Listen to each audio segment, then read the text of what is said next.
Now, our main theme for this day was to tackle an issue that is becoming bigger and bigger in evangelical circles. And that is, there are many voices in evangelical circles saying the primary job of the church, and I've heard voices even saying the only worthwhile ministry is evangelism and church planting. And so everything else is second order. So for instance, all the issues these folks are addressing in the public arena, most of them would be second order issues.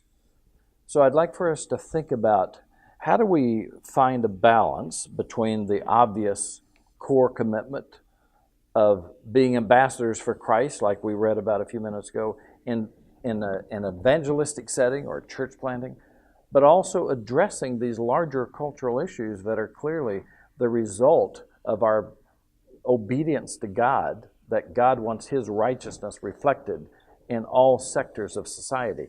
He doesn't want innocent life taken. He doesn't want property taken from one person and given to somebody else that has not earned it. He doesn't like people being murdered, at whether they're just because they're old or because they're young or at any age. So this righteousness for society, how does this fit in with evangelism?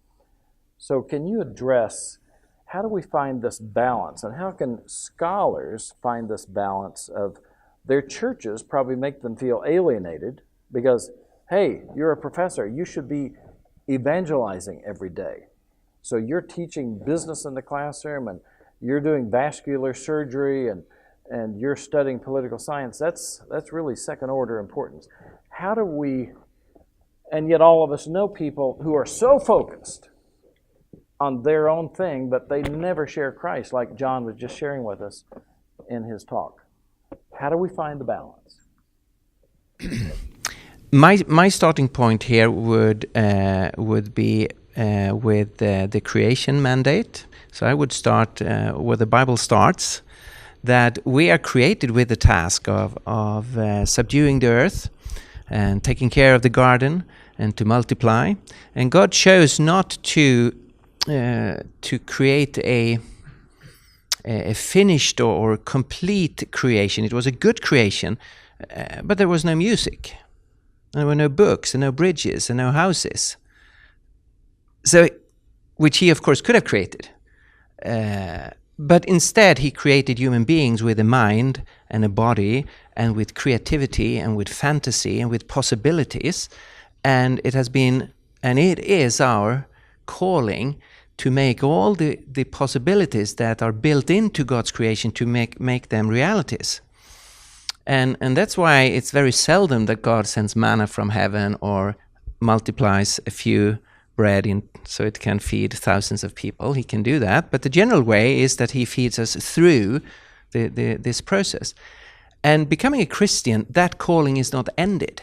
It continues as a Christian. This is the basic human calling. That's why Jesus was a carpenter for 30 years. And that's, we read in Philippians, greetings to those who work in Caesar's household. And we have all the encouragement to the servants or the slaves, that they are serving the Lord when they're doing their task. Because of the fall, then new things needs to happen, and we have a second calling, which has not cancelled the first, but it's added to make disciples. And for a Christian, we need to live in both callings. The proportions of them will differ because of my individual calling. So the majority of my time is in the commandment of Jesus to make disciples. But I need to be involved in the creation calling. My wife's callings have been different. So she is mainly involved in education. But of course she has a calling also into to mission and to evangelism and church and so on. So we need to keep those two things together. It's not one in contrast to the other. That's my way of reading the Bible. Yes, and you can also think about what kind of definition you have on the gospel, the Evangelion, the good news. You may have a very narrow understanding of it, saying it's mainly about salvation. But of course, as Stefan said, our calling as people on this earth are very much larger. And working for the Clapham Institute, of course, we get a lot of our inspiration from William Wilberforce. And I guess most of you have seen the film Amazing Grace, where they sort of pose the question to him. You may wonder whether to preach the gospel or to work in the public arena. May we humbly suggest that you do both? And of course, it's very inspiring, and it's very different from personality and from personal calling. I was just upstairs the last session listening to what was his name again, from South Africa. Incredibly inspiring, and I never met him before or heard him before, but you get humbled and amazed of what God is doing by being God through people, reconciliating on the public arena, healing divisions, and doing it through the word of the Bible and through prayer. Those are very important instruments. We can't do it without God, but with God we can do wonders in the public arena. Well, I wouldn't say there is a first and second, but I also don't care very much when people do so, because the first people have to be paid, and someone has to earn some money to pay the evangelist and the pastors, and when we all pastors and evangelists, who should pay us, secular people won't. So, but I think more important, I think it's a rather stupid idea, like that's the most important thing or the only important thing, because it also neglects God has given this earth to us. God has given a body and a mind. At least I think God has given us that, so we should do something with it. So we should be partnering with God, or whatever you would call it. There's a book, The Mission of God by Chris Wright. Well, Tom Wright, that's Chris Wright, of course. By Chris Wright, it's really a beautiful book about the total mission of God, and the mission of God is redeeming not only the souls, but redeeming people and redeeming cultures and redeeming the earth, and we should all be part of it. And even at this conference, to be a critical note, just see the songs we're singing. It's only about our souls, something a little bit about the minds, but it's never about the earth. It's never about our bodies. But, well, so we can learn also here at this conference a little bit, I think. I think this whole issue of evangelism versus social action or social justice is a false dichotomy. It's both and, it's not either or. And we've seen historically how, certainly in the UK, back in the early 20th century, around 1910, what took place was what John Stott and Schaeffer and others have called the Great Reversal. And it was a separation of evangelism and social action. And of course, the social actionists embraced to some extent liberal theology and lost the gospel and a concern for people's souls. And those who emphasized only evangelism ended up what I would call embracing a neo-pietism that practiced a kind of embassy roof Christianity. You know, think of the Iranian crisis, and they sent the helicopters in and picked people off the embassy roof, and that's, you know, we're just pulling them out of the world, and both are false. And one of the great contributions of the Lausanne movement, I think, through people like Stott and Schaeffer and others, was a bringing of these back together to show that evangelism, social action, and social justice are all part of discipleship. And I think part of the problem is that we have emasculated and diluted the Great Commission, which is actually not just about evangelism, but it's about making disciples. And it's about, in Jesus' words, teaching them to observe everything I have commanded you. And that must certainly mean being good stewards in society, being salt and light, being in the world and not of it. And a church which is not engaged in social action, social justice is not going to be attractive. And a church which is not dealing with man's real problem. So to me, the question is, you know, how do we live in Babylon? You know, Europe is Babylon. It's a society which is increasingly hostile to Christian faith and values, and the mountains of culture, things like the judiciary, parliament, the institutions, professions, the worlds of art, media, entertainment, are increasingly being driven by a secular humanist ideology, atheistic humanology, going the wrong way. How do we live in Babylon? Well, it's very simple. How did people at the time of Babylon live in Babylon? Well, I tell you, they did two things. Firstly, they were morally distinctive and did not compromise. So we see that beautifully illustrated in the lives of people like Daniel, Shadrach, Meshach, and Abednego. They would not bow. But on the other hand, they were deeply engaged in society at the highest level, shaping its direction and being a witness. And I think it's this call to moral distinctiveness, but also engagement. And when Jeremiah the prophet wrote to them in Babylon, remember he said, Jeremiah 29, we all love quoting selectively from Jeremiah 29 about, I've given you a future and a hope and so on. And as neo-pietists, we pull those out and apply them to ourselves. But actually the context of it was he was saying, I've taken you to Babylon. Seek the good of the city in which you have been placed, for in its welfare you'll find your welfare.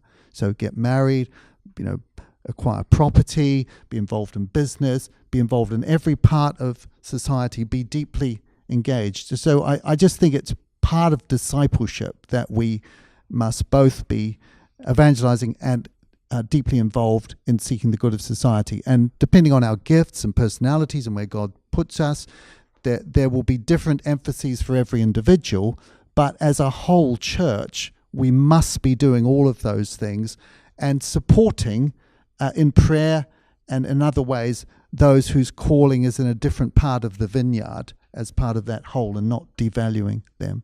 So it's holistic, false dichotomy. I want to add a little point. I think you all explained it very well. Stefan, I think in particular, explained it very well. Starting from creation, that's what we have to look, and we have to look at our present situation and be perceptive about all the opportunities that God put there for us. All the opportunities with our bodies, with our minds, with research, with charity, with evangelism. Of course, evangelism has a very special place. It is a great commission by the Lord directly. But in terms of spending our time, we also have to spend time on all the other things. They're all put there. And it's, of course, very good that the Lausanne movement pointed out that it's not only evangelism, but also the social work and I would rather call it charity, actually, as I explained. But there are also other dangers for evangelicals where they miss out certain things. There is sometimes a misunderstanding in, we do believe Scripture alone, that's all very well, but sometimes, for example, when it comes to morals and values, evangelicals are tempted to think there are no values except those that are described in the Bible. And I think that's wrong, like saying there are no animals except those that are listed in the Bible, which is clearly wrong. So I think we need to carry on from the Bible, start from the Bible as the road to our salvation. It's complete in that respect. It gives us a complete guide to salvation, but not the complete guide to life and not the complete guide to knowledge. So we need to explore all other areas of knowledge, and I think in particular in morality and values. There we have to do further research and invest ourselves. We have to work out what is the kind of music that we want to do. We need artists, Christian music, who do really good music, like Johann Sebastian Bach did. He really worked hard. He wanted to glorify God with everything and with text. But there is much more to music. And likewise with buildings. It saddens me enormously when I see, for example, in Switzerland, all these functionalist church buildings, which look like exactly what non-Christians or even anti-Christians would build, namely a deliberate project to prevent people from thinking about beauty and looking at God through that. So we need to think about all these things, and I think build beautiful houses and do research into all these other areas. So I think there is quite a danger of evangelicals to be narrow and to overlook quite a few things.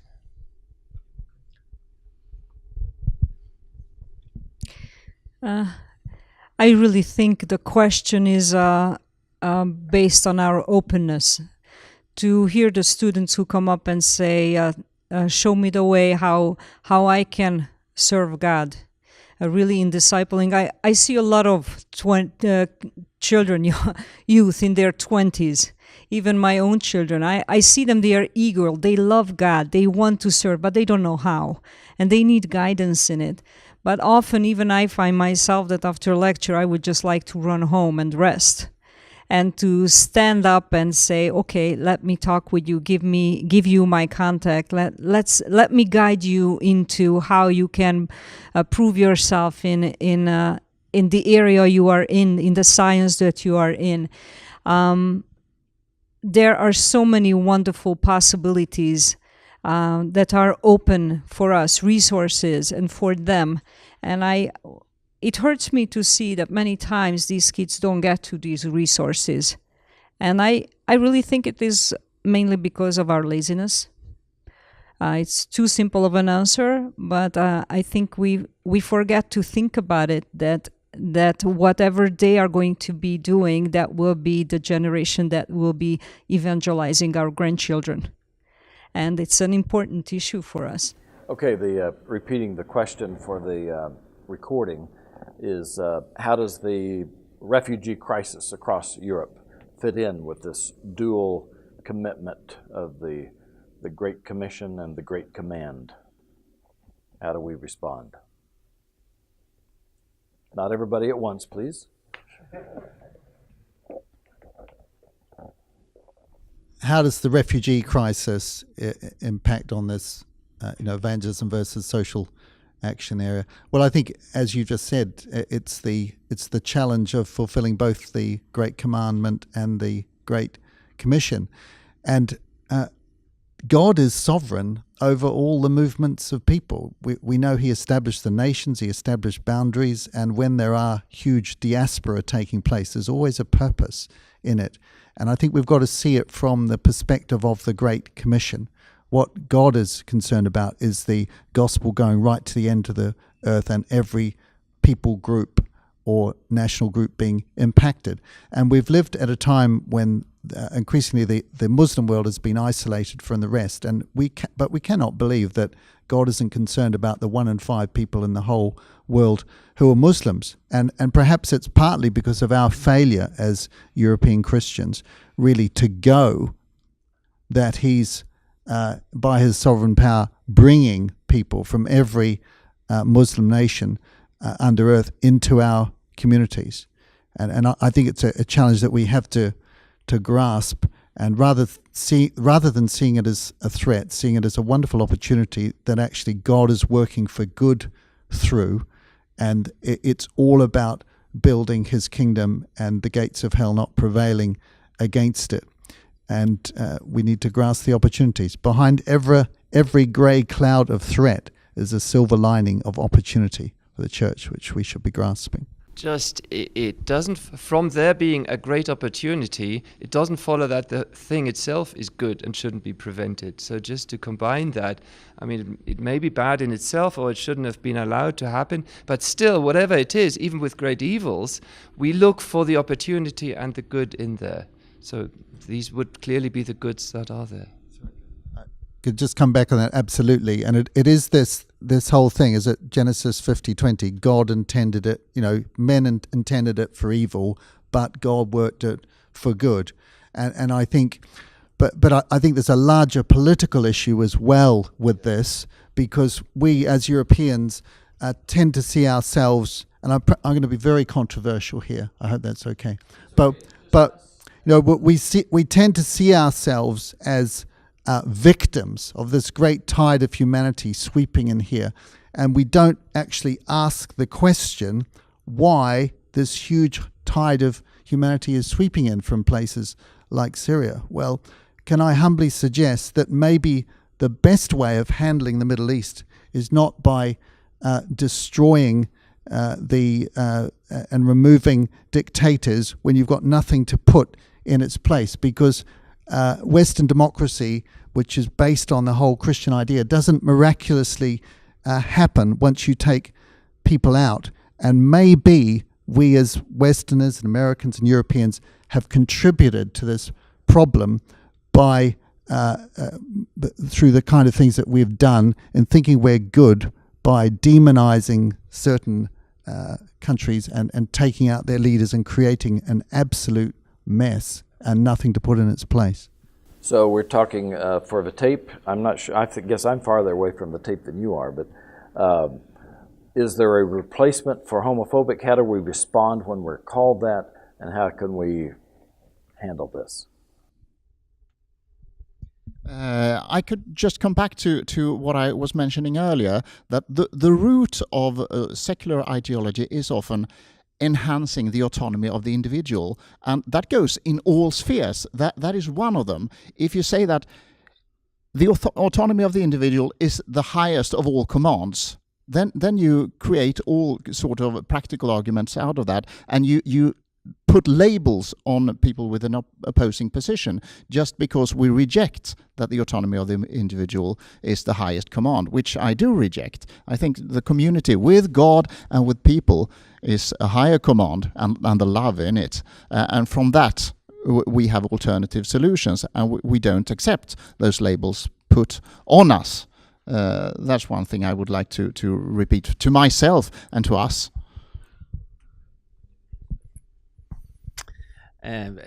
Depending on the situation and the person and so on, but one response I've given sometimes is that we have removed homosexuality from the lists of pathologies, and gays have pressured that it should not be discussed as they being sick, and I respect that. I don't use that language. But now you are saying that I have an inner sickness. Don't we need some kind of coherence here? Not discuss who is the sickest of us, but shouldn't we discuss the real issue? What's the meaning with human sexuality? That's the issue.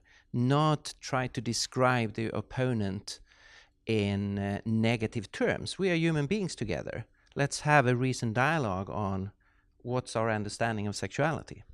Well, on the last one, the first one I know because we're both from the Netherlands. I don't have any problems to line up with a Muslim organization or an atheistic organization or whatever organization. Well, maybe some, but no, I think, I'm working with 3 C's. I just invented it this morning, but it's 3 C's. As academics, also in the public sphere, it's about curiosity. Academics should be led by curiosity. What's really happening? What are people really thinking? What's behind their views? Curiosity, critical thinking. Okay, does it go back? Is it grounded soundly somewhere? And the third one is credibility. Everything what you say yourself, it should be credible. But I think it's very good to partner with all kinds of people and to talk to them out of kind of curiosity and see, okay, what's people, what are they thinking, what are they really thinking, and also to learn from people. We can say, okay, we know the truth. I never use the word truth, but we know about Jesus, or we know things, and these are the things, and you should swallow them or something like that. No, of course, you have to know other people before you can say something what is useful for them. So we should learn what people are thinking. So yeah, I would say yes. Okay. 2 parts of your question. The first about reaching Muslims, and the second about cooperation or co-belligerence with Muslims. With regard to the first, I think we're living at a very exciting time in history where the whole world of Islam is in great crisis. It's in crisis, first of all, intellectually. It's in crisis because the Orientalist scholars are dismantling the whole of the presuppositional framework of Islam. And if you go to the seminars on Islam here, you'll learn about the huge doubts that are now put around Muhammad being prophet, the historical basis of Islam. Everything in Islam is being taken apart, and Islamic intellectuals who read this stuff are losing their faith. because they do not have the same historical basis that we've got. There's not time to unpack that.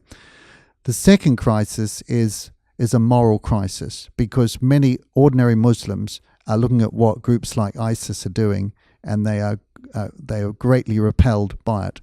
And we saw that classically last night with Ramez Atala's testimony about how actually the execution of these 21 Egyptian martyrs actually drove Egyptians towards drove Muslims towards Christ rather than away, and into solidarity and friendship and being more open to the gospel than they were before. So many mainstream Muslims are repelled by this and asking where it's coming from.